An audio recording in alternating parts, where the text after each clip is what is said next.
سلام، امیدوارم حالتون خوب باشه. دوباره اومدم با یک آموزش کوتاه و کاربردی دیگه. امروز میخوایم یاد بگیریم که چطور در ایلوستریتور نوشته هامون رو به هر قالبی که دوست داریم در بیاریم. بریم ببینیم مراحل کار به چه صورت هست.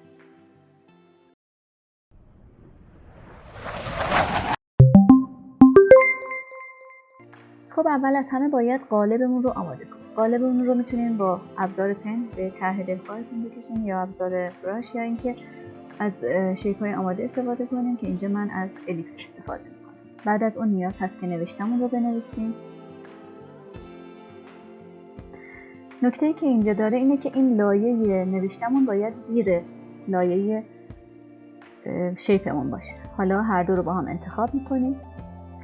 اینجا میریم به منوی آبجکت، envelope store و اینجا گزینه make with top object رو کلیک میکنیم و خیلی راحت نوشتمون داخل قالبمون قرار میگیره. اگه بخوایم رنگش رو تغییر بدیم یا فونت نوشتمون رو عوض کنیم، کافیه که 2 بار اینجا کلیک کنیم، نوشته فعال میشه و ما میتونیم خیلی راحت اینجا رنگش رو عوض کنیم و یا فونتش رو اگه دوست داشته باشید تغییر بدیم. امیدوارم که این آموزش براتون مفید باشه. تا آموزش بعدی، خدا نگهدارتون.